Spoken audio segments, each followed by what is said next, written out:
ourselves. What about Cal?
What is going on, all you beautiful people? How is life? How is everybody doing? I hope everybody is fantastic. We're a little late. I can't fix my my overlay here because I'm a pretty shitty overlay guy. But what is going on, everybody? How's everyone doing? Glad you're here. This is Krink Chat episode dos.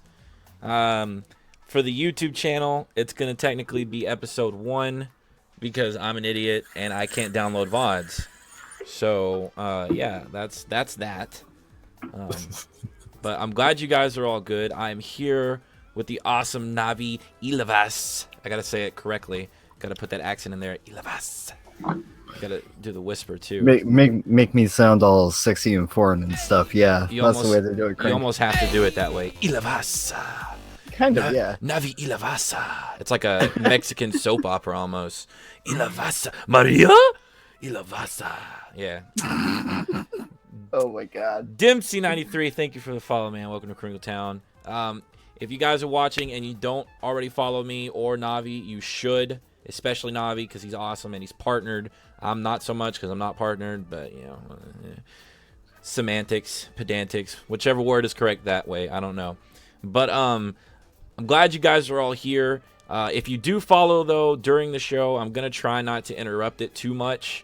My mods are here. I'll try to type it in chat if I see it, but, you know, I'm sure most of you guys are already following. If not, cool, whatever. Alrighty, so Krink Chat episode 1 was a fantastic hit. I got a lot of good responses from it. A lot of people enjoyed it, and I have got a fantastic schedule set up for the next couple weeks, but we'll go over that later towards the end of the show.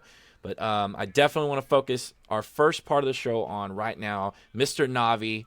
If you want to go ahead and tell everybody who you are, what your channel's about, if we can get a shout out for Navi in the chat for those who aren't following him or in his channel, go take it away, sir, Mr. Ilavas. What's going on, ladies and gentlemen? My name is Navi Ilavas. I am a variety caster here on Beam. I play just about anything except for horror games, generally. I run shows like the Help Desk, where I try to help as many people as I can with various things, whether it be broadcasting, vaping, yo-yoing, etc., etc., etc. Wait, you can yo-yo? Like, are you like a professional yo-yoer?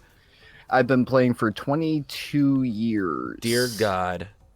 Yes. Teach me your ways. I'm sorry, I interrupted you. Continue, sir. You're totally okay. But I vape really heavily. My my kind of catches the vape lounge. So I tend to help other people with vaping and all that crazy stuff too. But generally, it's a really good time over on my channel. Very chill, relaxed, just very much one of those sit down, relax, chill kind of places that you don't really need to feel judged at all, because we don't judge, period, over in my neck of the woods. Awesome sauce, man. Yeah, it is. Navi's channel is fantastic. He failed to mention that he is partnered. So he is kind of a legit guy on Beam. He's a pretty big deal. See, to me, being partnered is just the status, man. We're all the same people. We're all broadcasters. True. Unless you're just a viewer, and even still, I appreciate you. I'm sure everybody appreciates you for watching. You know, I'm just like you guys. I'm a regular guy that plays video games on the internet that happens to kind of make money on this. Kinda. For those of you who don't know who I am, I'm KrinklDinkl, obviously. You're on my channel. I stream a bunch of variety games too. I will play horror games, unlike this guy over here. Yeah, we're kind of one in the same channel almost. Not really the same channel, but we kind of do the same thing. Except I don't vape. I smoke real cigarettes because I don't care about my health, which is bad. I know. Oh, there we go. Boom. Boomskis. Okay. Anyways, Anonymous donated $1 to the stream. Thank you so much, whoever that was. Krinkle is the best because his background is blue. Well, I'll make sure to keep it blue then, so I can keep getting that dollar. No, thank you. No, seriously, thank you so much. So let's get just straight down to it, man. Our first topic is some of these. I've kind of broken down the show in two different sections so far. I've got some streaming questions that are, streaming related, and then I've got some, fun questions that kind of don't have anything to do with streaming. So some of these questions you guys might recognize from last week, but I think it's still good. It's good information to have coming from any sort of streamer. So these kinds of questions, you ask these questions to different streamers, you're always going to get a different answer, and it's always going to be good content. So our first question of the night, or topic, I should say, is how long have you been on Beam, Mr. Navi? Okay, so I've been on Beam since September 7th, 2015. And it's been a pretty easygoing road. I won't necessarily say easy going, but it's been nice. Like, before that I was on Twitch for a while, like a long while, and just how'd that happen for you? Or how'd that go for you, being on Twitch? Okay. Tell us about your Twitch experience. Just kind of going into the story of everything. I've been broadcasting for 6 years. I started on Ustream.com.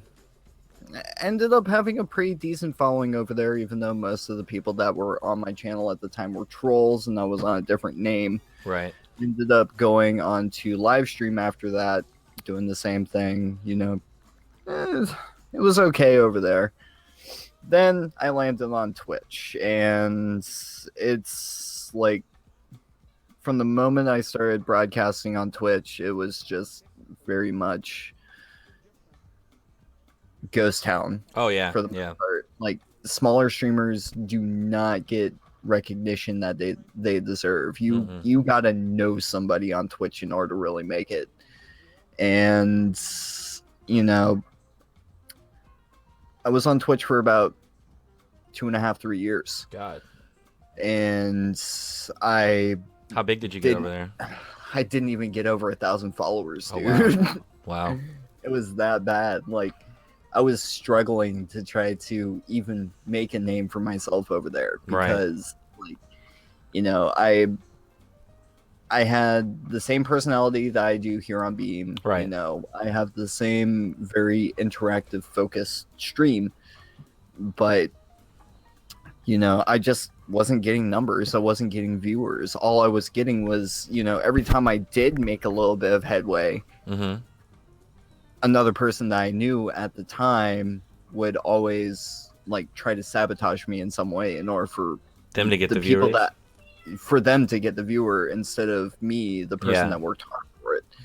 So, after a while I was just like, what am I going to do now? I'm not making any headway on this. And, I started talking with one of my good friends, Bam, which recently made the switch back to Twitch, unfortunately, but true. Right. And he started talking about Beam. It had honestly just started getting up into late open beta for streamers. So I was like, yeah, I'll check it out. I'll do some testing on it, once a week. And finally, I just had it with Twitch because I got troll rated by 4chan that night. Like the website 4chan? Yes. What the fuck? I got troll rated, and they were dropping a whole bunch of homophobic slurs because, I don't try to hide it. I am a LGBT broadcaster. I am 100% homosexual. And they kept on dropping homophobic slurs and, get off the camera, you expletive here, and all that stuff. So that was the final straw. I decided to cut clean from Twitch and move to Beam, and I never looked back. That's awesome, man. And just a testament of how cool Beam is. you've only been on Beam for you said September, right? Yeah, September. since That's September. been about what, 6 months now, and Mhm. you've got almost what? How many followers is it? Is it 600 or is it I five? am up to, last I checked was 525 525 followers. followers in 6 months, and you said in 3 years of streaming on Twitch, you barely even got up to 1,000 followers. So I mean, that growth rate coming over from Twitch to Beam already is way faster than being on Twitch. It's crazy. Yeah. And I don't want to, I don't want to badmouth Twitch because there are good streamers on Twitch. There are fantastic streamers on Twitch, like Poke Your Eyes Out Games and stuff. Ed and Lola, those guys over there at Yeah. Twitch, those guys are awesome. There's some fantastic streamers on Twitch. But you're right as far as for the majority of new streamers wanting to come, get into it. Some it's not everybody's fault that people haven't been streaming since Justin TV. You know what I'm saying? Yeah. It's not everybody's fault that they didn't start streaming 6 years ago. There's all, and it's a growing business. It's a growing Definitely community. is. And when you go to Twitch and you want to get into this business, if in my experience too, if you don't know somebody or you're not, if and I know this isn't true of all streamers that are girls, but if you're not a girl with your boobs hanging out, you know what I'm saying, or unless you're a professional League of Legends player, you're kind of beat, man. I mean, it's hard. It's a very hard place to thrive as a new streamer.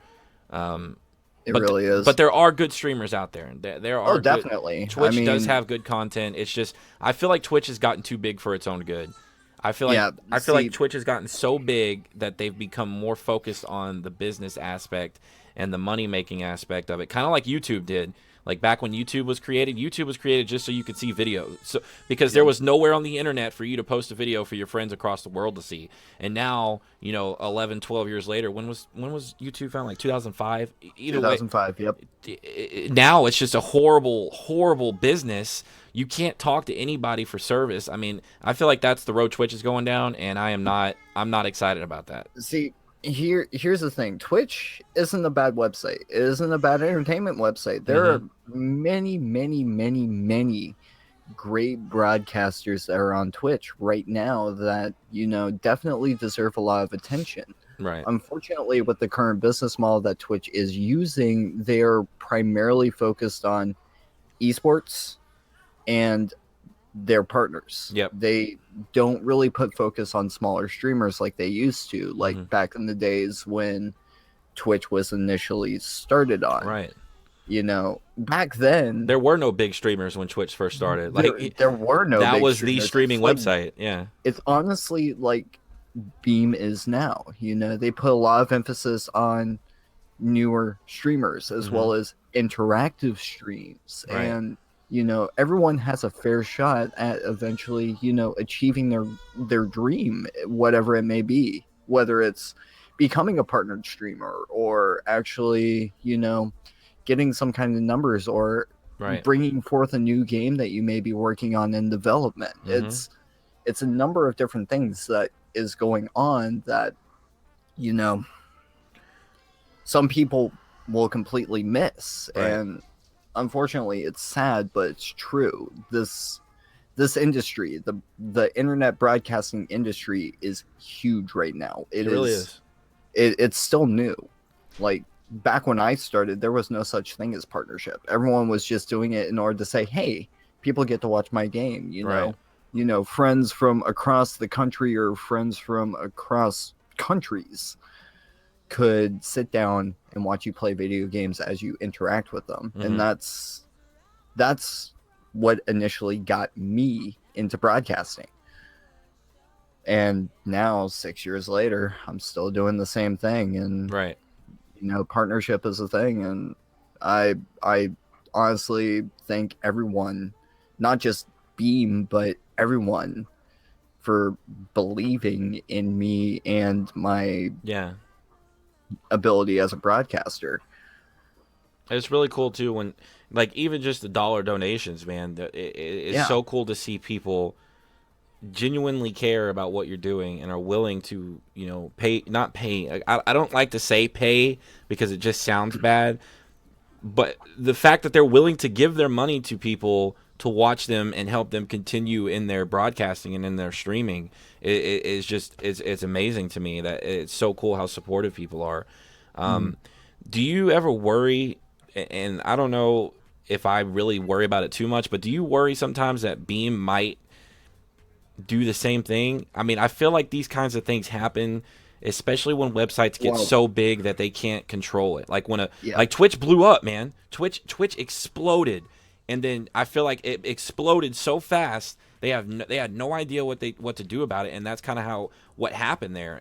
And sometimes I worry about that with Beam.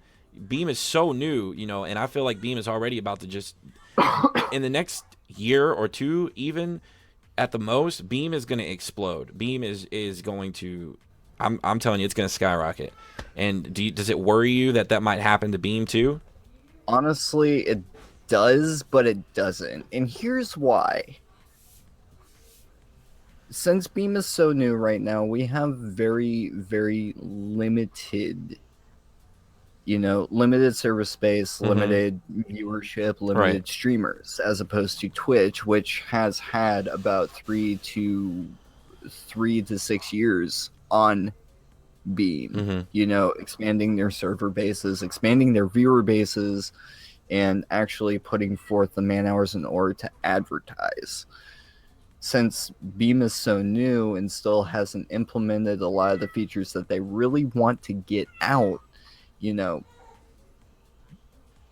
there isn't a whole lot of, viewership to go around to other people.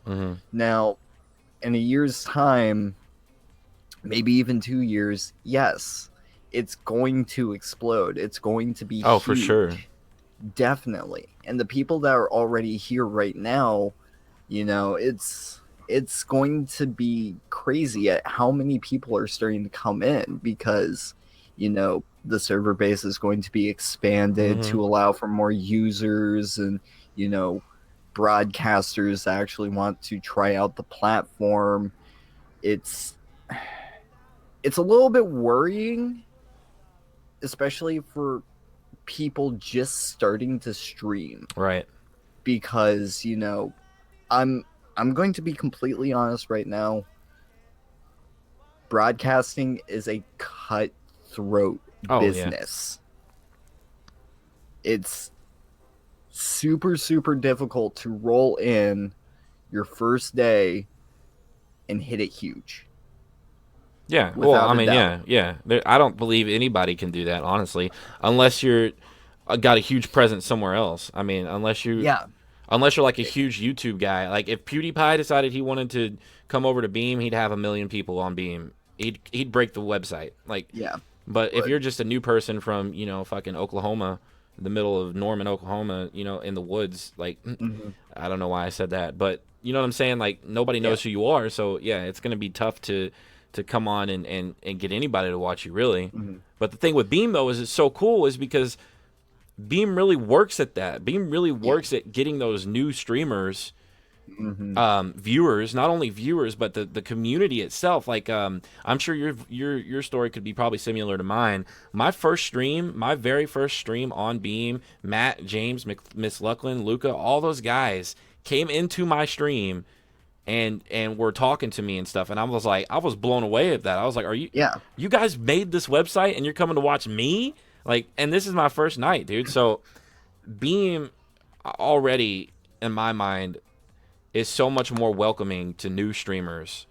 Definitely. Than any website. Than Twitch, Hitbox, Ustream. I mean, I don't even know if Ustream is still a thing. But Ustream is still a thing. It? However, there are certain things that have been put in place to make it more like business. Okay. Than just broadcasting. Right. Well, either way, Beam as a community, I think, is the coolest part, honestly, in my mind, to this website, because not only are the founders so friendly and interactive with the viewers, it's the other streamers as well. And this is not, I'm not trying to brag on myself or anything, but just like yesterday, I don't know how many people know who Kloppo is. He plays a browser game. He's from like Romania. The dude has like 700 followers or something on Beam. He gets like 70 people watching him every time he streams. He goes on at the ends of his streams. He goes on raid wars. I don't even know what he calls it, but he'll raid like 10 people at the end of his stream and get all those people like 40 followers each. Like every time he raids, dude. He raided me yesterday, and I had just hit 200 followers 2 days ago. He raided me yesterday and got me like 35 followers in like 5 minutes, dude. He broke my stream jar. My notifications weren't working. The whole thing, my whole stream busted. But not just him though. Everybody that's a part of Beam community raids one another, and it's just so cool to see how people share that with other streamers. And like I know that there's raids on Twitch, but they got nothing compared to the raids and the sharing and the just generous actual caring that Beam has for its viewers. And it astounds me every day how nice people are on this website. One thing that I will say about that, Kloppo bomb is raids are awesome. They are, and everybody that raids one another, whether it's Krink, me, another broadcaster that goes and raids somebody, they're all awesome. But just wait until the hosting system gets implemented. Oh man, I'm so excited for that. That is coming soon. I'm so excited. #TM, by the way. But raids are definitely crazy on Beam. Like earlier this week, I was sitting at 498 follows, right? I was playing Paragon at the time, and I got Clopo bombed. I'm telling you, man, this dude's nuts. Brought me over 500. This dude is fucking nuts, man. He's crazy. He's a legend. He is a legend. I will say that. And he gets people to do like he'll Clopo bomb you, and then he keeps his stream up for all his viewers, and he has people do things for him. Like he rated JJTV. They're a couple streamers on Beam. I love JJTV. He got him to kiss on screen. Amazing. He had everybody type it in, kiss for us, and they kissed on stream. He actually made me get my guitar, and I played a song for everybody. But it was nuts because not only Clopo, but Dubstep, Murder Clock, Rocket Bear, all the Dr. Fark, all the bigger people on Beam are so friendly to rating the newer people on Beam. It's so awesome just to see that. I don't want to say sharing the wealth because I'm not fucking Bernie Sanders, but you know what I'm saying? Like, it's so cool to see the top guys on Beam wanting to genuinely help, and nobody's rating other people for the prestige of it. You know what I'm saying? Nobody's rating everybody saying, look at me, I'm rating this person. They genuinely care about getting this new streamer viewers and follows, and to me that is just the coolest thing about this website for me is the community. It hands down. And that was something that was implemented back in the days of beta. Like, everybody would raid one another if there was a new person on Beam that just started broadcasting that day. Right. Like, other people would raid that newer broadcaster in order to give them a little bit more exposure. And, I've been known to do that quite a bit. Like, I will purposely scroll down into like below 10 viewers or below like 100 followers or something like that, and raid that person, try to make their night, and albeit try to break them, yes, but and it's so cool to see. My favorite thing to do when I raid people is to find people who have a goal set and are really close to meeting that goal. Like, oh, I need 50 followers and I've got 41. You know what I'm saying? I love to raid people and get them those goals. That to me that it's so fun. It's so fun to help people meet their goals, and that's just the craziest thing, man. It's the craziest thing. Oh, definitely, man. There's no better thing than to try to make somebody's night, especially while they're live. Right. It's so cool. And this is not like it's kind of a segue, but not really a segue because we're kind of already talking about it. But did you have any influences when you started streaming? I mean, did you what got you into streaming? Actually, it was just watching streams, and honestly, like one of the main reasons I got into live streaming was because I was a Rock Band 3 streamer back on Yeah, Ustream dude. and live stream. I played pro expert drums, and people wanted video proof of me getting, certain goals or Right. certain top scores and stuff. So I started streaming, and eventually things got crazy. Like I would chase after, this is Exile Expert Pro drums and, try to go for gold stars and stuff like that, which, half the time I failed at, but that's the beauty of live streaming. Right. You never know what's going to happen any particular day. Mm-hmm.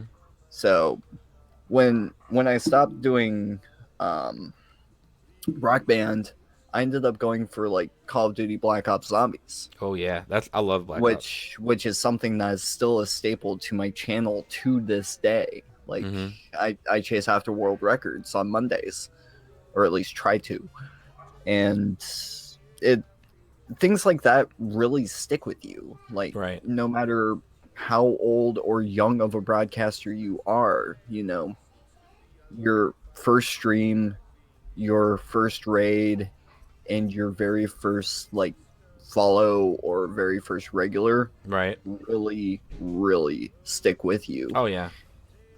But like all that aside, the reason why I still stream to this very day is because I don't care about the money, I don't care about the fame, I don't care about the exposure, none of that. I just want to make one person smile, at least one. Right. And if I do that, I feel like I did my job. That's awesome, man. Yeah, I've been watching Twitch. Like I've been watching streams since before Twitch was even Twitch. I mean, I've been watching it since Justin TV. So I've been following Twitch the whole time it's been a thing. But what really wanted me to get into streaming, which it's so cliche. I mean, I bet a million people start streaming because of this, but I really wanted to stream League of Legends. Like I'm a good League of Legends player. I'm not a pro, but I'm decent. You know what I'm saying? My highest rank was like gold 2 or 1 in like season 2. And I was like, man, I'm really good at this. I could stream this. I could be that guy that get 30,000 viewers, but obviously that didn't happen. But that's kind of what set the ball rolling for me wanting to stream. And then I quickly realized that was not going to happen. I very, very quickly realized that trying to stream League of Legends on Twitch, is not even just don't even attempt it. But it didn't put out the fire for me. I still really wanted to stream video games and be online and stream, and I've always had that kind of passion. I like to talk to people. I'm not like the center of attention, but I like to make friends. I like to have company like that. So that's kind of what got me into streaming. Is League of Legends. And I still stream League of Legends every now and then, even on Beam. But I've come to the realization that I'm not trying to be a League of Legends streamer, because that's so oversaturated that it just nobody wants to watch that, honestly. I mean, unless you're a pro. I mean, unless you're a pro, nobody really cares. Even still, like, there aren't that many League streamers that are on Beams, so you will catch the League of Legends fans in your stream, and that's one of the beautiful things about Beam too, is there's games that still haven't been played yet on Beam, like Minecraft. I'm just kidding. I know there for a while I was the only Black Ops 3 Zombies streamer. Oh dude, I stream Black Ops Zombies. I mean, there for a while. I'm not trying to rain on anybody's parade by saying that, but we need to play sometime, by the way, Zombies. Do you have the season pass? I don't, but I have the new map. I have Daryl Der Ischen, whatever the new zombie map is. I Der have it. Eisendrach. Yeah, I have the season think pass on my that's how you pronounce PS4, but I don't want to buy the season pass again for PC. So I might just buy Totally the. think you should I might just because buy the DLCs as. I've been chasing records on the Giant, and you can only get that through the season I know. pass. I've played the Giant too on my PS4. I might get it.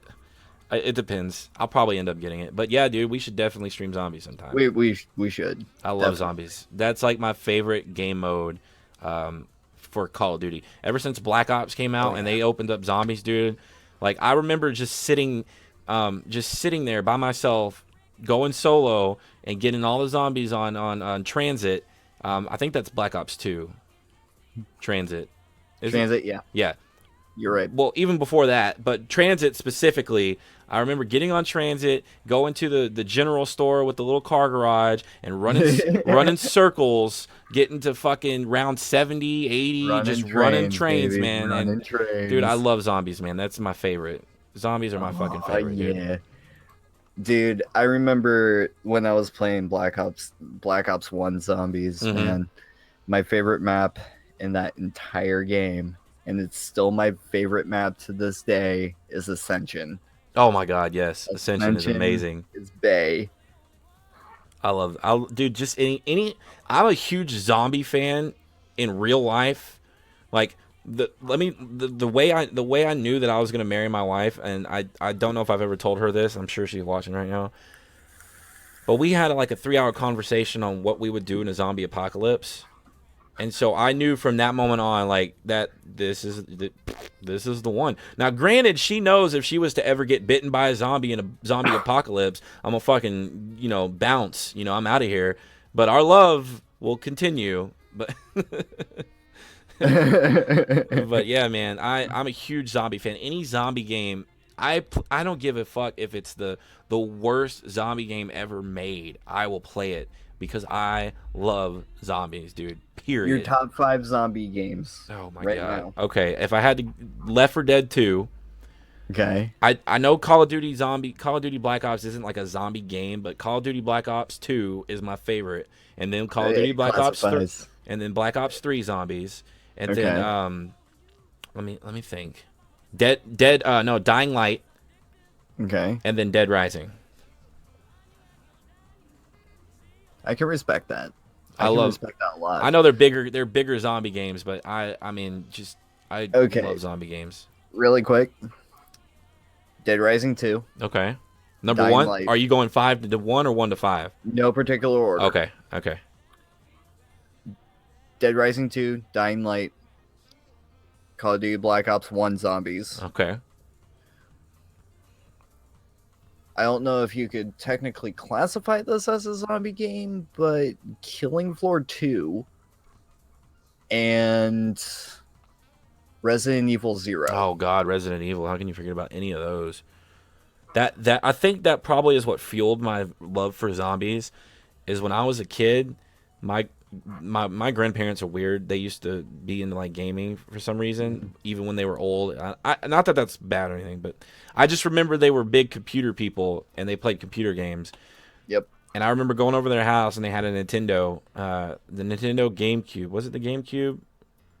Or the one, whatever. The first Resident Evil came out and I remember them playing that game and it scared the shit out of me. Like that game scared the shit out of me. And from then on out, I was just fascinated with zombies. And now when I go back and I play Resident Evil 1, now I'm like, what the hell was I even scared of? This game is like a bunch of polygons, like walking around. Like you can't even tell what's going on. But yeah, dude, zombies are amazing. There is a game that still freaks me out to this day. One particular moment, and I was actually with one of my friends who is in chat right now, Undead Brian, in what used to be my room in this very house. We were playing Eternal Darkness Sanity's Requiem. What? I don't think I've heard of that. It's a game for the GameCube. Okay. We just finished up a chapter and we were going into this bathroom. Mm-hmm. And there's a couple things in there that are supposed to be like, oh hey, we're supposed to pick this up. Well, we end up walking over to this bathtub. Mm-hmm. And it said we could examine it. So we examined it in 3 flashes. First, nothing in the bathtub. And this all happened within the span of seconds. First, nothing in the bathtub. Second, there's a little bit of blood in there, which is like, okay. Third, more blood. And then fourth is you dead in a pool of your own blood. Okay. Afterwards, there's the scream, and we both jump like, what the fuck just happened? What? And I'm like, okay, nope, done. Done. And then, 5 years later, this is the reason I can't play horror games, is because I have heart issues. Which, Oh God, you don't have a heart attack. Yeah, I can't. Don't. Dang. Nope. I love scary games. I love more than scary games. I love scary movies. We're getting a little off topic here. Once we get to the non-streaming questions, we'll go into that more. Okay. But okay. Moving on, what do you do to prepare yourself before you stream? Like, what do you do right before you stream? Like, do you have a ritual? Do you Okay. You know what I'm saying? So what I do before I stream is, obviously, I tweet. Twitter is such a resourceful tool for streamers. Like, I don't know what I would do without Twitter. If I have it, I tend to like to have a little bit of tea beforehand, just to kind of warm up my vocal cords a little bit, because let's face it, if you're going to be sitting there talking for hours on end, your throat's going to hurt afterwards. So. Right. Tea typically does it. If I don't have that, then I go for coffee, because I hate coffee. I'm a big coffee drinker. I was going to say something else, but I can't do coffee, man. You can't? Mm-mm. No coffee? No coffee. Okay. I'll let you have that one. It's not for everyone. I can't do it. I can't. It's honestly gross to me. Like, I'm not bashing coffee people, but I don't understand how people can drink 17. And I'm talking about my wife here. Who can drink fucking 17 cups of coffee in one day? Who can drink coffee at 3:00 in the afternoon? What the hell? When I grew up, coffee was in the morning time for the old dude. My old grandpa. That's it. A coffee and a cigarette in the morning. But now that I think about it, he drank coffee all day, every day. Like, how do you just, ugh. I don't know. I can't do it. I just like coffee. It's so good. It's a drug is what it is. It's fucking worse than cocaine. First thing in the morning when I wake up, it's a cup of coffee. And if I have them, cigarettes, like one cigarette. If I don't have the cigarettes, then I just pick a vape flavor and go for it. Typically, it's this one right here. Pixel Mist Muffin King. Blueberry muffin. Best shit in the world. If I don't have either of those, then it's 2 cups of coffee. So it's just, I don't know, man. Something about coffee. I just never really enjoyed it. Yeah.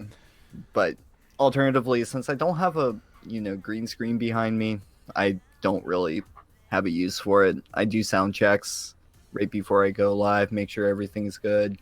Lately, I've had to be checking my bit rate, my upload speed constantly, because my ISP is crap. Yeah.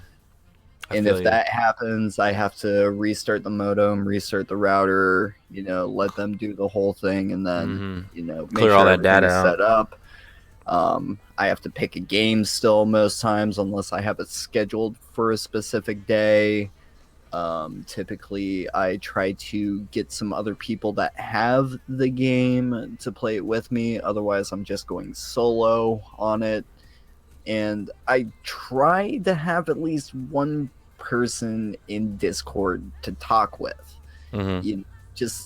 Just to kind of have that extra level of interactivity, whether it be one of my mods, a good friend of mine, whether it be another streamer. I always try to incorporate someone else into my stream too, whether they're a streamer, a viewer, or somebody just coming in for the first time that really wants to play. Yeah, I try to keep it open too. Before I stream, I have a green screen. It's not really a green screen. It's a fucking green sheet that I bought at Walmart. We got Nothing wrong with that though. Well, yeah, no, but we live in a tiny ass house, right? We've only got 3 bedrooms. I got 2 kids, so they got both of the bedrooms, and then we share a bedroom, obviously, because we're married. Duh. But I don't have like our room is not big enough for me to like put the sheet up on the wall and spread it out, so I'd never have to move it again. So I have to fucking tack it up to the ceiling every time I want to stream, and so every stream. Before I start, I get my sheet out, I unfold it. Sometimes I'll throw it in the dryer depending on how wrinkly it is, and then I'll tack that bitch up there. And then I got carpet underneath me, so I can't really pull it super tight. So I kind of fold it in backward. I don't know how to explain this. Like I fold it in backward I totally on understand. itself like that, I I try to pull it as tight as I can. And I don't have like proper studio lighting yet, so I got some fucking desk lamps and shit. Like look at this. I got these things right here. These little $10 desk lamps, and I shoot those motherfuckers back there on the screen. Half the time, my green screen doesn't work. So another part of my stream is I'm gonna start calling this, my intro. For like 15 minutes, I sit there and I'm cussing at myself because the damn green screen lighting won't work. So for the first 15 minutes of my stream, I'm like, God damn it, I can't get the damn green screen to work. And so we're struggling with that for the first half hour of my stream. And then we finally, like, see right now it's fucking up. But when we finally get done with the stream, depending on how long I stream, sometimes I'll stream pretty late till like 2 a.m. I'll fold it back up, I'll untack it, put the tacks back in my tack box here. That's my ritual. My ritual is pretty labor intensive, man. Sometimes I'm just like, God, why am I doing this? Yeah. Let me show you something really quick, and you're gonna appreciate this just a little bit more. That right there. That's your light. The only lighting. Nice. I have. Desk lamps are where it's at, man. People underestimate the power of a desk lamp. Yeah, I mean, I have soundproofing in here a little bit that is on a cardboard box that's been cut open and spread out. I'm not even kidding you. I have one right behind my monitors, and then I have one on my door because my door is like paper thin. Nice. And it's crazy. That's another thing that I have to, keep making sure is set up. Like the one behind like my monitors on my desk has a bad habit of starting to slip down the back of my desk. Really? So I have to constantly try to like bring it up and try to set it down on the desk and make sure it's stable and none of them are coming off. So and this kind of brings us into our next little topic here is advice for somebody. Technical advice. It could be technical advice. It could be ethical advice. I don't fucking know what the word is here. But what kind of advice do you have for somebody who, let's say, never streamed before, they want to start streaming? Let's scratch the fact that they've, we'll assume that they have a good computer, they have a good camera. Okay. They have good lighting, et cetera, et cetera. What are some tips that you would give, for somebody that wants to get into streaming? First off, if you have the passion for it and you really want to do it, just do it. You never know what is going to come of it if you don't. Right. Second, don't give up.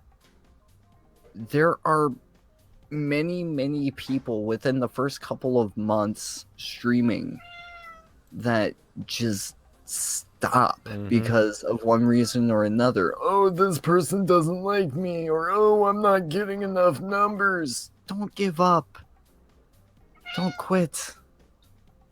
If you need inspiration or a rock or just general advice or somebody to talk to, find somebody in the community, whether you're streaming on Twitch, whether you're streaming on Beam, just find somebody to talk to. There's numerous people that open their doors every single day for others to, especially on Beam, advice. Yeah, exactly. Like I do help desk once a week, and that show is specifically designed to give people advice, to be that rock for broadcasters that are like, I don't know if I can do this anymore. I need somebody to talk to. Just don't give up. You you can be a great broadcaster if you just try. Mm-hmm. Also, and here's a big thing, and a lot of people have a little bit of trouble understanding this. Try to create a brand that best represents you. Yeah. And what I mean by that is not necessarily, come up with something absolutely crazy, off the wall, fantastic, bright, all that stuff. Come up with a thing, like the name of your show, what you want your community to be called, something Right. that you can label as a brand to help you stand out and be treated a little bit more like a professional broadcaster. Mm-hmm.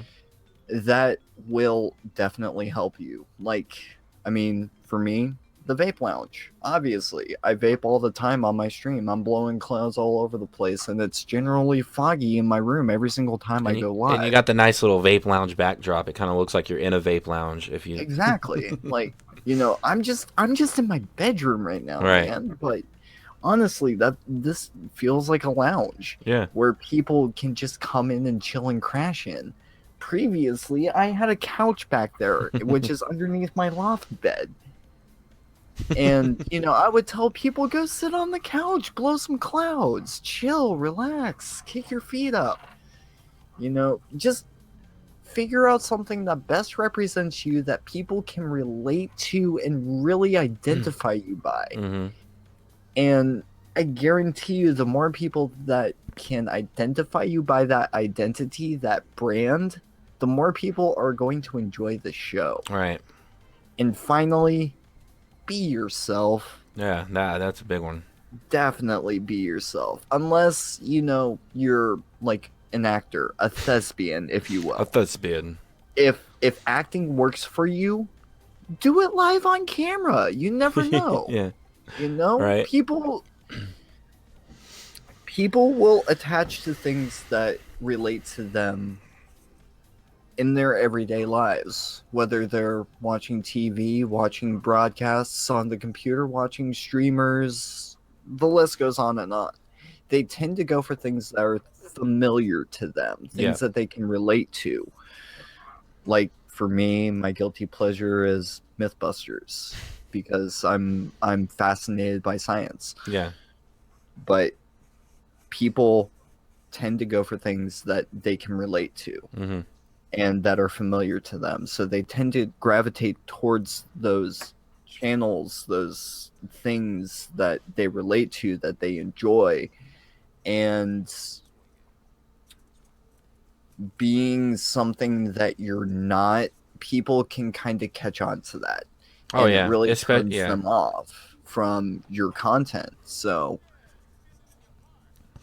if you act for a living, or you want to be an actor and you want to try to act, go for it. But otherwise, just be yourself. Yeah.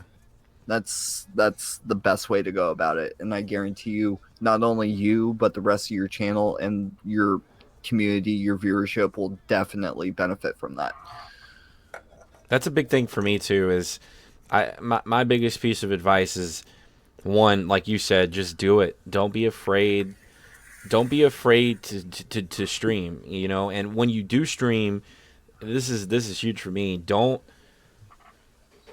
be discouraged when you don't meet your, delusions of grandeur, because that's what they are. If you go into streaming expecting to have, like I said when I first started streaming, if you go into streaming expecting to get 30,000 people watching you play League of Legends your first time, it's obviously not going to happen. But don't get discouraged when you do start streaming and nobody watches, because if nobody watches, that's fine. If nobody watches your stream, don't stream for that. Stream for yourself. You're streaming because you love to play games and you just want other people to watch, and that's fine. If they don't, then that's fine. And also, really quick, yeah, go ahead. Don't be afraid to make mistakes. Yeah. Exactly. That's a huge one. Never be afraid to make mistakes. This is your show. This is something that you're creating for people to watch on the internet. You're going to make mistakes. Yep. Like not being able to get your green screen to light up correctly. Exactly. Things like that happen. Right. Mistakes happen. You learn from them and you move on. You keep going. Yep. It's information that you can save into the back of your head that goes like, oh, wait, I did this last time. It didn't go over so well. Maybe I shouldn't do it this time, or maybe I should. Maybe it'll do better. And if you make the same mistake again, you can learn from that even more to change it later on down the line. And it's big. Don't do it for it's. And this is something that I would say don't do. There's a lot of things that we can say we should do for streaming. There's a lot of things that we need to do, but something that I think that you should not do is do it for the money. Yeah. And I say that not in a sense like obviously partnered streamers are going to make money. Granted it's not a lot. Granted it's not a little. I mean, the point I'm trying to get across here is don't start streaming solely with one reason, and that reason being I want to make money. Because if you do that, your streams are going to be centered around making money. Your content's going to be centered around making money. Your attitude is going to be centered around making money. And if that's your overall reason for wanting to get into streaming, like, oh, I want to do it because I want to make money off of it, you're not going to have a good time. You're going to have a really bad time because you're not going to make a lot of money. You know what I'm saying? Like, granted, there are streamers who obviously make lots of money, but they've got a whole lot of other stuff going on too. And they got sponsorships, website, you know what I'm saying?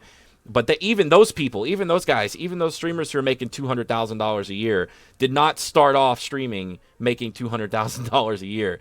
So I didn't start off streaming making $200,000 exactly. a year. You know what I'm saying? Let me tell you this right now. Like, I'm making bottom of the barrel wages, and I still work an out in town job. Right. And I'm still putting in 40 plus hours a week into this. Right. You do it because you love it, though, right? Exactly. Exactly. I do it because I love it. That should be the reason that you do it. If you're just doing it for money, then why? Exactly.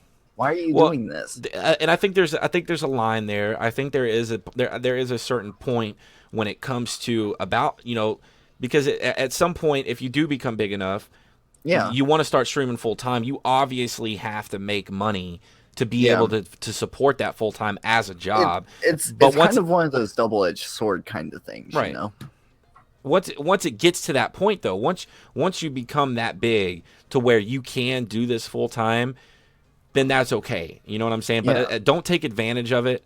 But when you're not doing it full time, I mean, granted, we're obviously streamers full time because we put so much hours into it. Mm-hmm. But what I mean by full time is when you're doing that for a living, when that's what's paying your bills, that's supporting your family, then it's okay to be like, all right, I got to make money because you're doing it full time.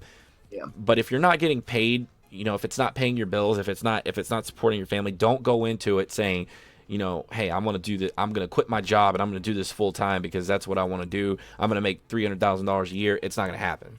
That's my biggest piece of advice. Your dreams will get shattered quickly. You will instantly regret the decisions that you had made. I've known so many people to say, yeah, I'm going to go into this making some huge cash, and within the first month of them broadcasting, they're like, I was horribly wrong. Milk was a bad choice. Milk was a bad choice. Why am I drinking milk on a 90-degree day? But I drank the Kool-Aid and it drank me back. Speaking of, what you do full time, as jobs, obviously streaming. What are some other things that you do? We know you vape, we know you stream, we know you work. What do you do for fun? What are some things that you do when you're not streaming? Dude, I play with yo-yos a lot. Show me some yo-yo skills. That we need to see that. We need to see. Do you really want to see this? I want to see some sick yo-yo tricks, dude. Can I get some enthusiasm in chat for this? Yes, look at this. We've already got. You guys want to see some yo-yo skills from Mr. Navi Ilivas? I feel like I'm on, Spanish daytime, soap operas. All right. I tend to do these weekly as well. Oh, really? On my channel. Just saying.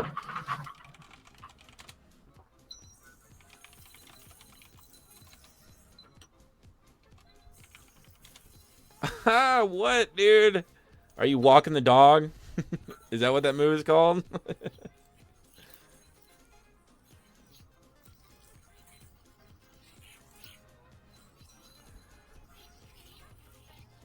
That's insane.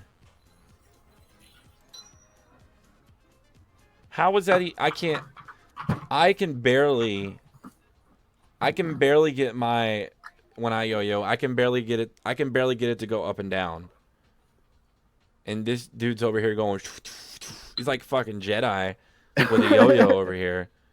Holy crap.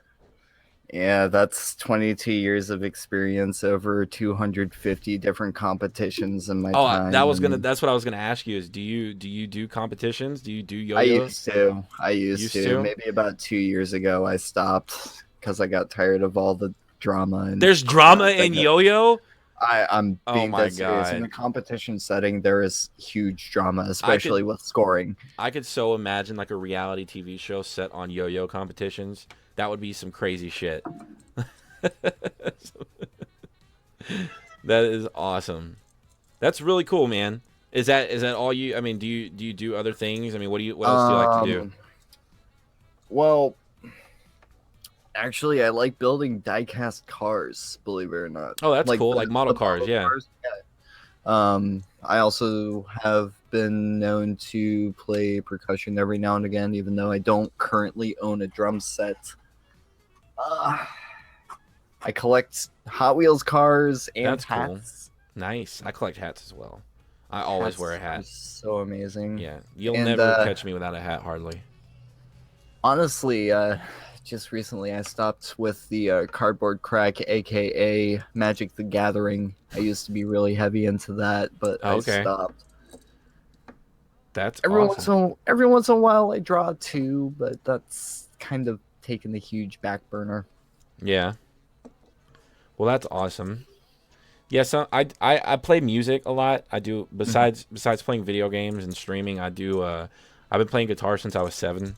I play a lot of. I play every instrument. I play drums, piano, bass. I do a lot of musical stuff. So that's one avenue of my life that I really do hope I can do for a living eventually is play music. Right.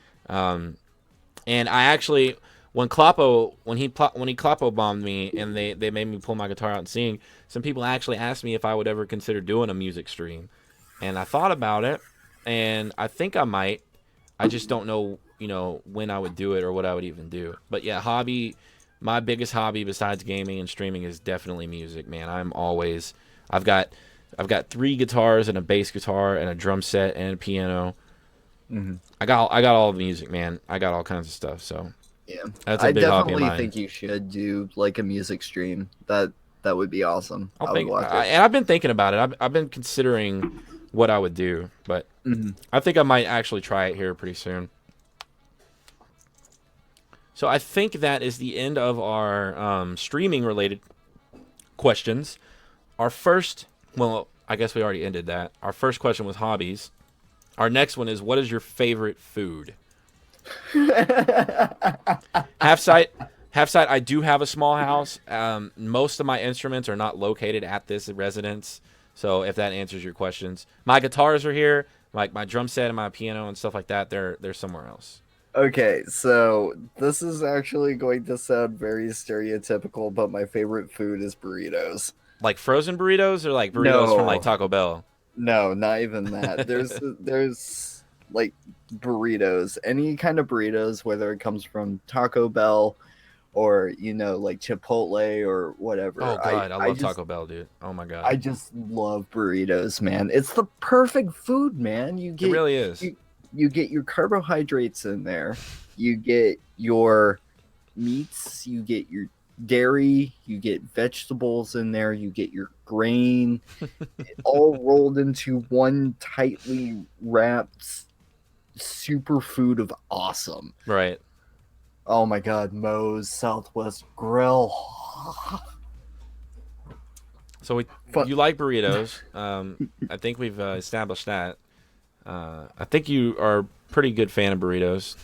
Yeah. Among other things, like I actually do like vegetables Oh, I a love lot. vegetables. Oh my god, I love vegetables. My personal favorite vegetable is broccoli, actually. Broccoli is fantastic. Yes, it is. I love broccoli with steak and dipping the broccoli in A1 sauce. I don't know if anybody else does that.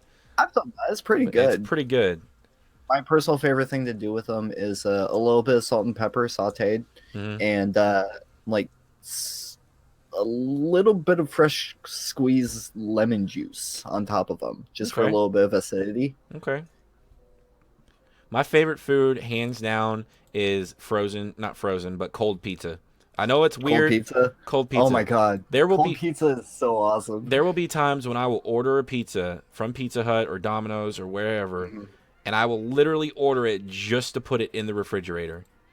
I will go. I'll tip the delivery driver. Here you go, sir. Thank you, and walk straight with the box, put it right in the fridge, and go do something for 2 hours and let it get cold, and then I'll eat it. Man, cold pizza, Like- pepperoni, mushrooms, and jalapenos. I would eat that Dude. until I die, dude. I would literally eat that until I die. Dude, that sounds so good right now. It I does. actually had a slice of cold pizza for dinner tonight. It was the best, wasn't it? It was fantastic. It was green peppers, onions, sausage, and pepperoni. Nice. And I think there was some mushrooms in there as well, but it was New York style, like the huge slice New York style. Oh yeah. Pizza, man. Something about pizza, dude. Pizza is just one of those foods that you can eat any time. There's no bad time to eat pizza. It's ridiculous. Oh yeah, like you can have pizza for breakfast in the morning. Yep. You can have pizza for lunch. You can have pizza for dinner. You can have pizza for, second breakfast, lunch, dinner if you're a hobbit. Exactly. It's awesome. Pizza's amazing. Speaking of pizza, not really, but if you could what is one thing that you would never give up? Like, what is one thing, no matter what, you would keep? Like, it could be an item, it could be something that you do. What is one thing that you would never, like, let go of? My relationship with my boyfriend. That's sweet. I would never give that up for anything in the world. Can we get some hearts in the chat for that? That's just so sweet. That's like the sweetest thing anybody's ever said. Now I have to say that about my wife, or I'm gonna be the bad guy here. See, God damn it! Being a partnered broadcaster is awesome and all. You get custom emotes. Being able to be live and do all that stuff and get all the perks and whatever. It's nice and all, but if it comes down to it, like Half-Sight he is the love of my life. I want to marry him, and I'm being 100% honest with you. Now that it's legal, he's helped me through so much. He's been with me for 3 years. Right. And even still, there isn't a day that goes by that he doesn't blow me away with how awesome he has been. Even though, I put him through some shit quite a bit, and especially lately, it's been kind of rough because we're both working weird hours and, I'm streaming and trying to do all this different stuff, but no matter what, he's there for me 100% of the way. And well, that's awesome. If it came down to it, I would just drop everything and be with him. Well, that's awesome, man. If you do that, you could send your followers to me. I'll be glad to take them. No, I'm just kidding. I'd be sure to do that. So now I have to go. Thanks for that, Mr. Ilivas. If I don't say that I would never give up my wife, then, I'm pretty much fucked, and, I'm going to sleep on the couch tonight. So I appreciate that. But yeah, I think, no, I'm kidding. I'm not going to go there. She knows. Definitely, obviously, my wife and my kids would not give those up for anything.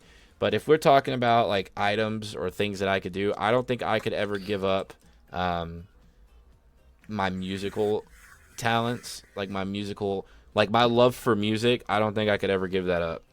That my love for music has seriously been like a lifesaver multiple times, man. Multiple times. It is literally not. I'm not joking. Like genuinely, life or death situations have been resolved because of music for me. So, I think music.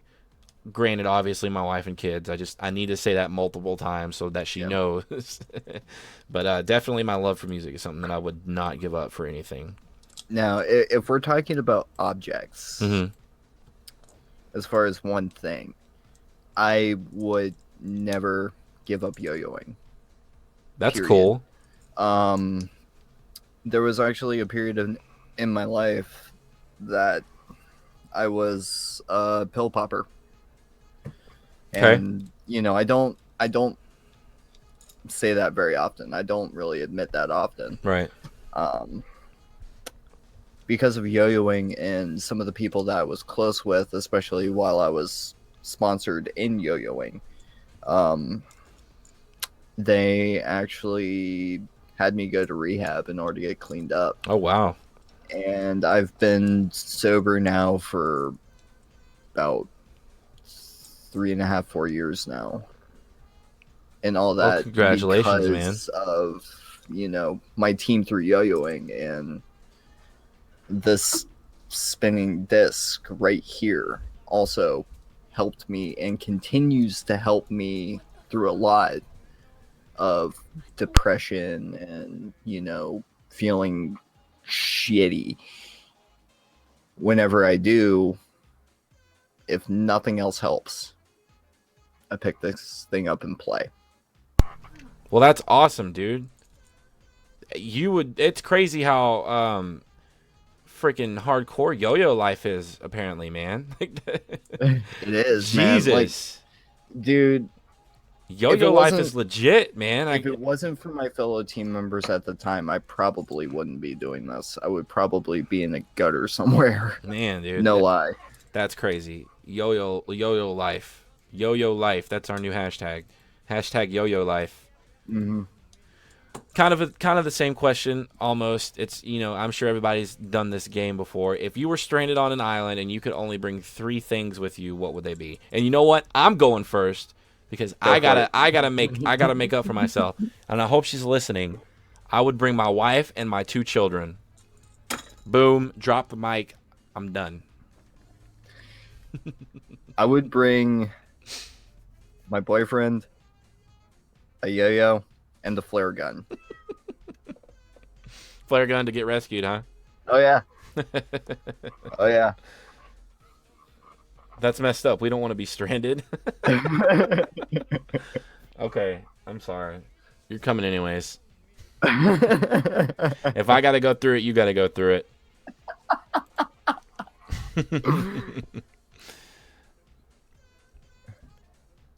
Why would we need lube? Getting a little weird in chat. Why? Getting a little weird. We would just get burnt and look like lobsters, and it wouldn't be fun for anybody. A soccer ball because of Wilson. Well, I had a fantastic time. Navi, I hope you had the same. I did. For the next, for the next 15 or so minutes, we're going to open it up to the chat. If anybody's got questions, if anybody wants to know anything about either one of us, or if you've got a technical question or a streaming question or any kind of question, you can ask, and you can do that now through the chat. If somebody is a sub to my channel, please drop a Navi fail for me on that one. What Half just said, please. Just Shadow. Lube is important, though. Lube is definitely. It is. I mean, you don't want to go and dry, but oh dear God, who said how long we were gonna be there? And now we're earning that mature rating, ladies and gentlemen. We are earning it tonight. My God. Yes. Anyways, but yeah, anybody, if you've got a question you want to ask myself or Navi or both of us, if you got a question about anything, shoot them. if we'll leave it open for like 5 or so minutes. We'll kind of chit chat. If nobody asks any questions, then we'll go ahead and wrap it up. Carrie Games, Wrinkle into Crinkle. Welcome to Crinkletown, Carrie. Thank you so much for the follow. I highly suggest you go over there and follow Navi too. If you were just now watching, I hope you aren't. But if you are, everybody go follow Navi. Hi, Carrie. What is going on? Are you new? Did you just join in or have you been watching?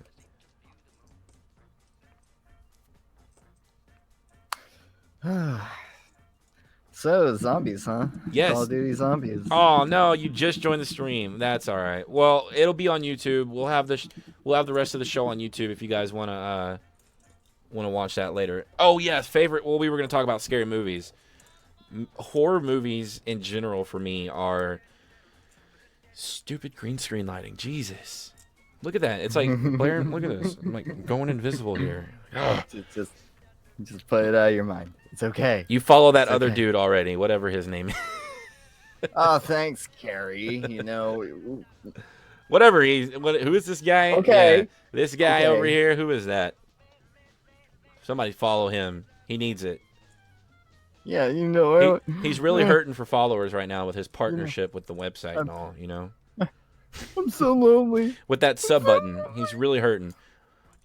Okay, so the best horror movie is very hard for me to say because I love all kinds of horror movies. There's different genres of horror that warrant different movies to be favorited.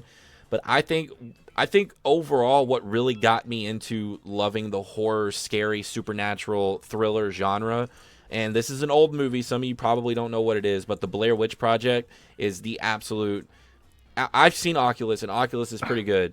But the Blair Witch Project is the one movie that I remember watching, especially as a kid, because this movie came out when I was probably I don't even remember how old I was. I was young. I was young when this movie came out, and it scared the fucking shit out of me, dude. I can't believe my parents are terrible parents for letting me watch that movie as a child. Blair Witch is pretty old. I mean, come on. It was made in like 90, 91, or 94. I don't remember. That's pretty goddamn old. I think it was like 93 or 94. Yeah, it's a pretty decently old movie, man. But as far as movies go, age-wise, was it 90? No, was it 99? Really? It might be 99. Either way, that's still, 17 years. That's almost 20 years old. I mean, it's still a good movie. But that movie, just the fact that really opened up for me the genre of, first person found footage genre.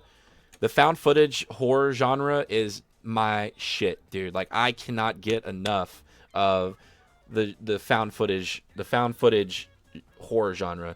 It's amazing. Horror movies in general. I love being scared. Like, I just love it. I love watching creepy movies. There is only a select handful of horror movies that I can watch, and they're all of the vein of survival horror.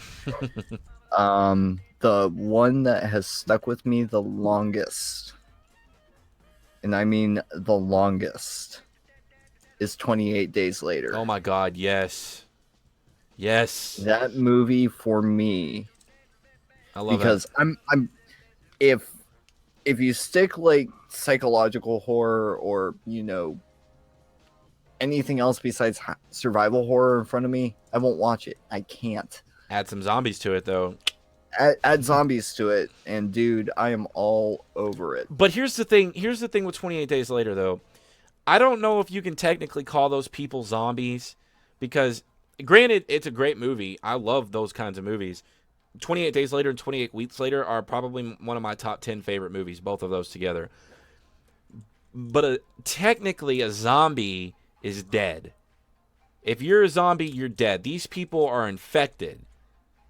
You know what I'm saying? Like, it's a rabies disease from monkeys. You know what I'm saying? I don't know. And you didn't call it a zombie movie. I'm just saying some people call it a zombie genre, but yeah. I don't technically consider that zombies. I don't know if you do. Technically it isn't. I mean, it's not really a zombie flick. Yeah. They're infected with some kind of disease or something. Monkeys. They came from monkeys. Yeah. think of like The Last of Us in that regard. Yep, that's not a zombie game, but yeah. It isn't. It's definitely a survival game. But, the fact of the matter is it's still within the survival horror genre. Yeah, oh And yeah, for sure. That particular movie, at least to me, stuck with me so long, man. And Cillian Murphy, dude, he did a fantastic job in that movie. That I think mean, that's like really what like put him up. Cillian Murphy is a damn genius with those two movies. I mean, he's right up there with like George A. Romero level of storytelling within whatever he does. I love Dawn of the Dead, Day of the Dead. Oh my God, yes, those I mean, and those are classic. You can't. Yeah. Zombie, as far as zombies even go, even the remakes were fantastic. Yeah. There's something within the survival horror like genre and the survival horror community, especially if you're into game making or movie making or even just broadcasting. Mm-hmm. The survival horror community is awesome. Yeah. And there's very little that really gets me with horror movies, with survival horror, because zombies. Love zombies. Anything else, and unfortunately I can't watch it because of health issues. Right. But I've always been a zombies fan since I was a kid. Like 6.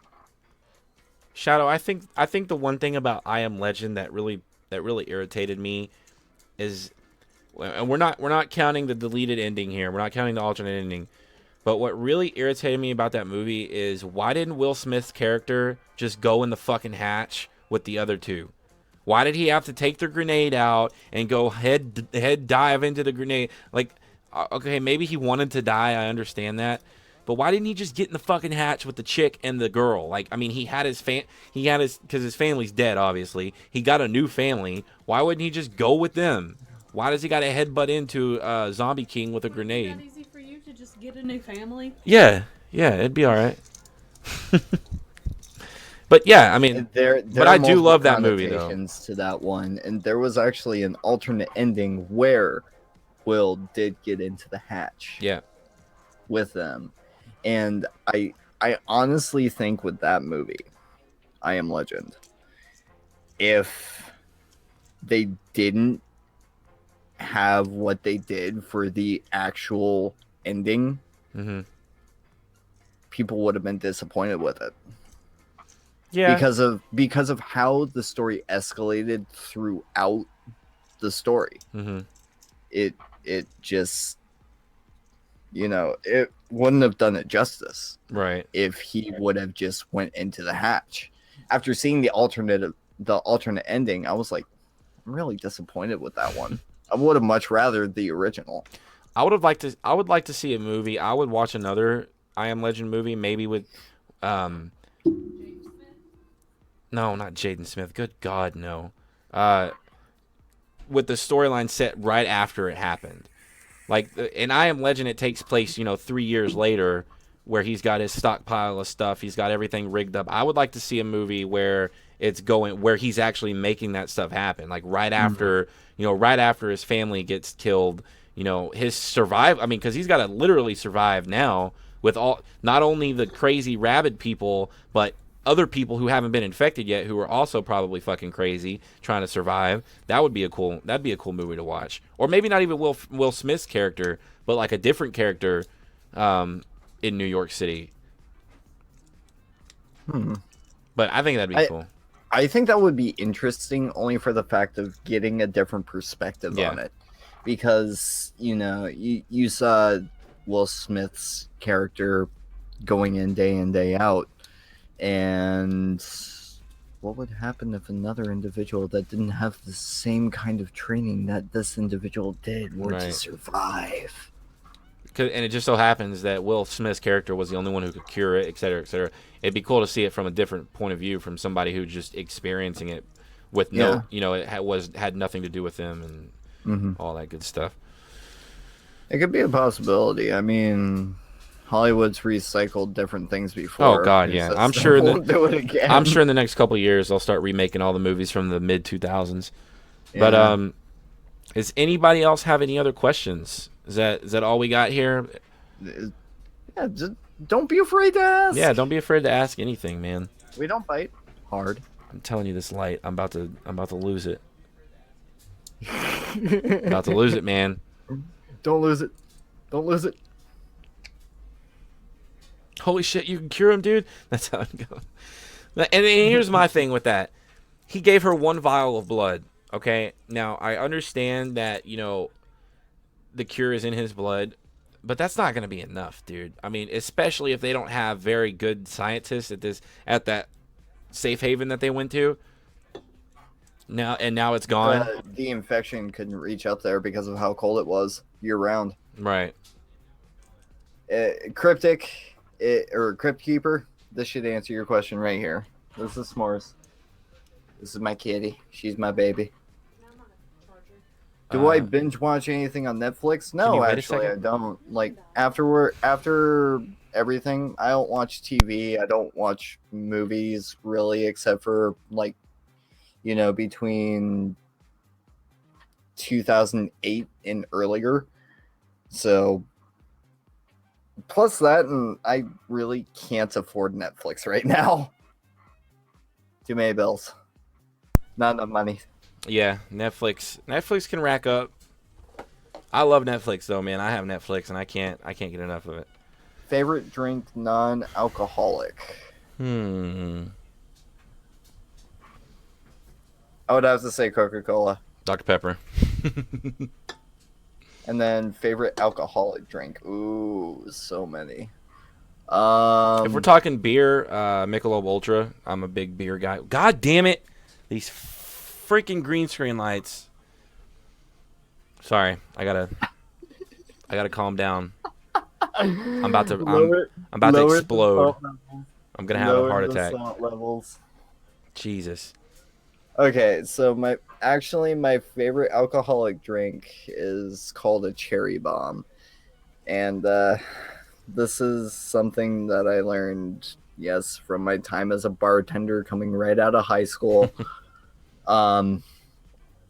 It is about 2 shots of Aftershock, which is a cinnamon liqueur, and a tall glass of cherry Coke.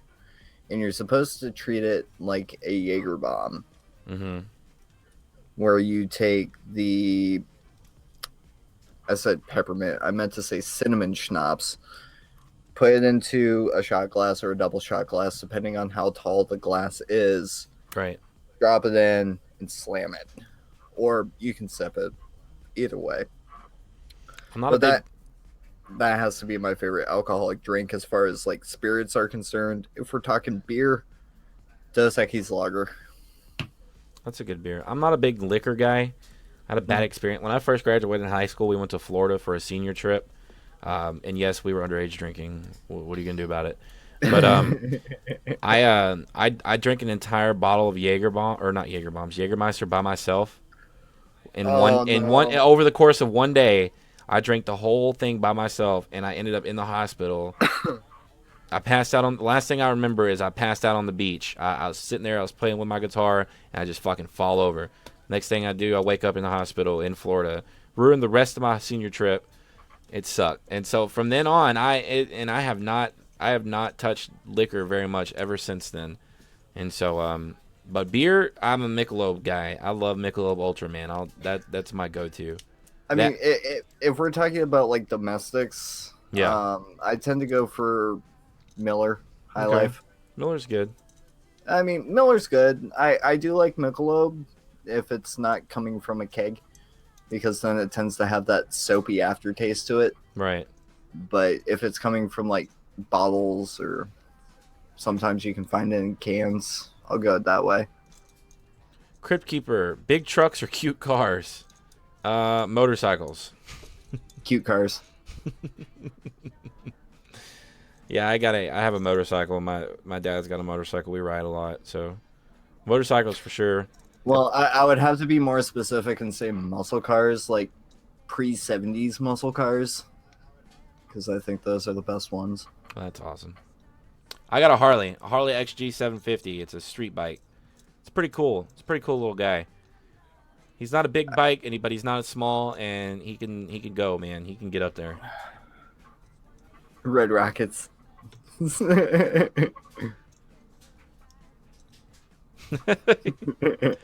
Street glides are awesome. My dad has a street glide. He's got a 2010 street glide. That thing is a beast.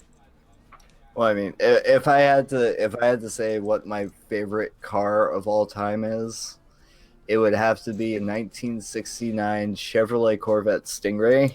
Oh wow. Yeah. That's a pretty sweet car, dude. I owned one when I was living up in Alaska back in like 2012. Really? And that car was nice, but I was only able to drive it for 3 months out of the year. Right. Because of all the snow and the ice on the Right. roads. Who will be the next guest? Because I'm the host. Duh. Nah.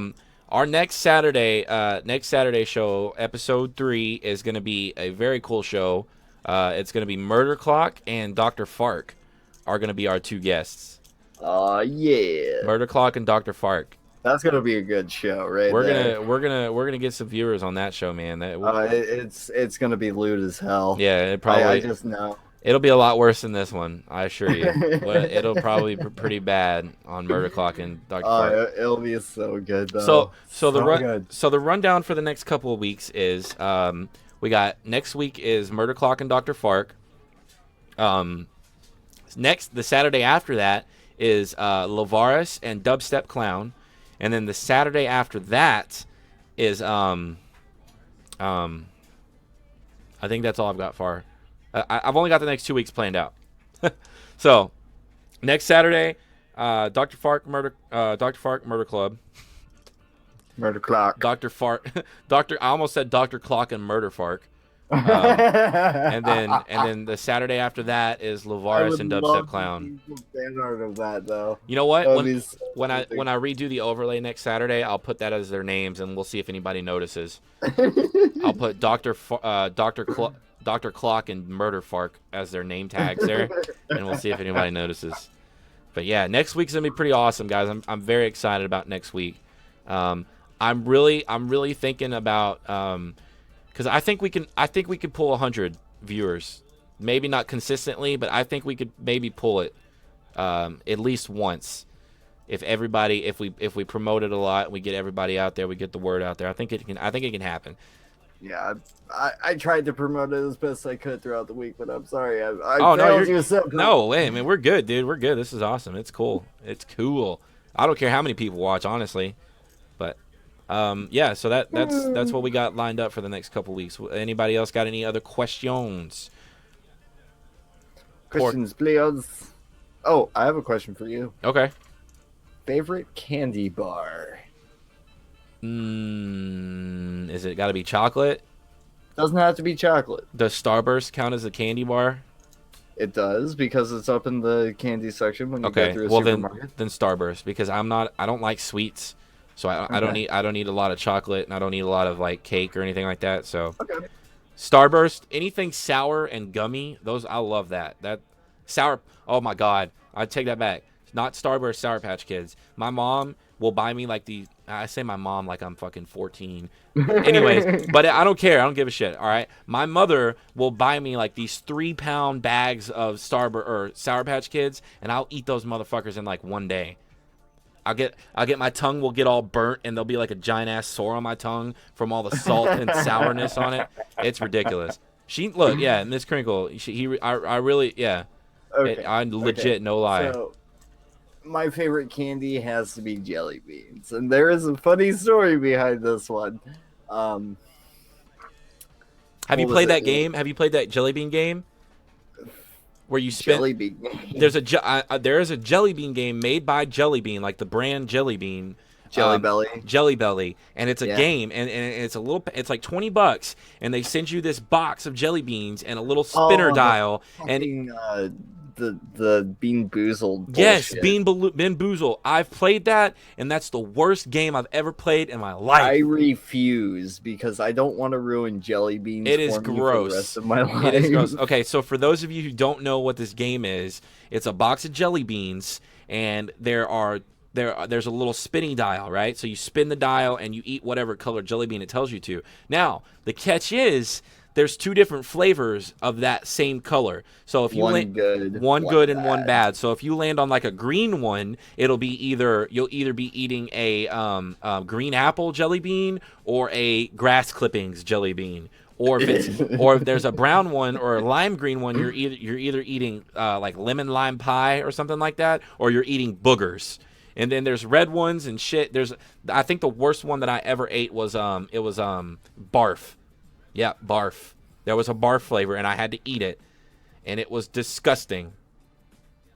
It was disgusting. Yeah, Miss Krinkle said, dog food, vomit, baby wipes, grass clippings, snot, boogers. It's disgusting. It is absolutely disgusting. I don't want to kill myself on jelly rotten egg. beans, Yes, man. rotten egg was one of them too. It's gross.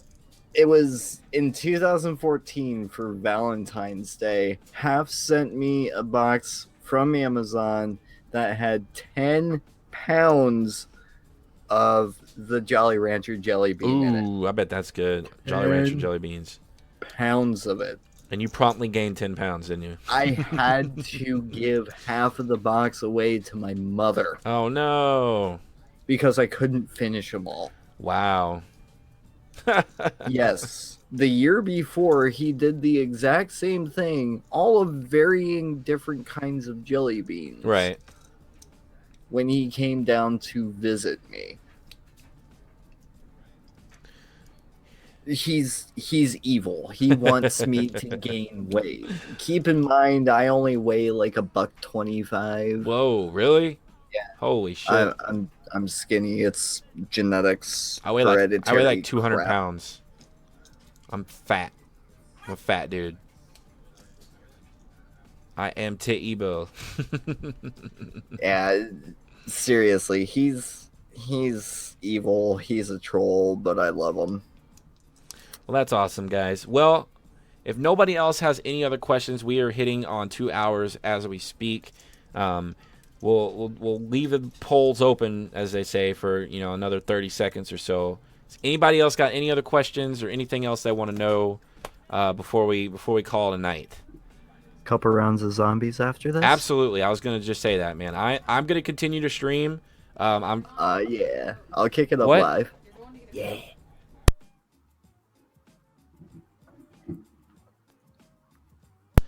So yeah, I'm gonna be streaming. I'm gonna continue streaming after this. But I know for a fact, before I continue streaming, I'm gonna download the VOD. Okay, I know that for a fact. So Sweet. that way we'll have it for YouTube. And then Navi is gonna stream. I guess we're gonna do a duo stream. Maybe we can get like a multi-link going up. Or Oh something. yeah. I'll get that But, set up while you're downloading the VOD. So yeah, man. If anybody doesn't have any questions, I guess we'll call it. I got to think of something cool to do to end the shows with. I don't have a video or anything to play. I'm not cool like Murder Clock. So I'll think of something though. I'll think of something. We'll figure it out here in the next couple of episodes. What we're gonna do here. We're gonna play something, play a song or a video or something. But if that's it, man, thank you guys so much for coming to hang out on Krink Chat. Episode 2 with Mr. Navi Ilevas. Telemundo. Ilevas on Univision. Channel 22. But, yeah, so. Alright, guys. Peace out. Thank you so much for watching. Let's get another shout out for Mr. Navi over here. So, yeah, we will see you guys later. Thanks for hanging out. And come back here in a couple more minutes and watch the multi-stream with some zombies. Black Ops 3 edition. So, well, we're going to raid. Yeah, we could raid somebody, I guess. We could raid. I would say wait Until after. until after. Because we're going to still stream. Yeah, we're still gonna stream. Big Room, but what's up, man? You kind of joined a little late there. But good news, Big Room. We'll be back. Yeah, We'll be back shortly, guys. we're still going to stream. We're going to take a little intermission here. get everything set up, and Party hard. do some Black Ops Zombies, guys. So Oh yeah. thanks everybody for watching. See you next time on Krink Chat. Peace out.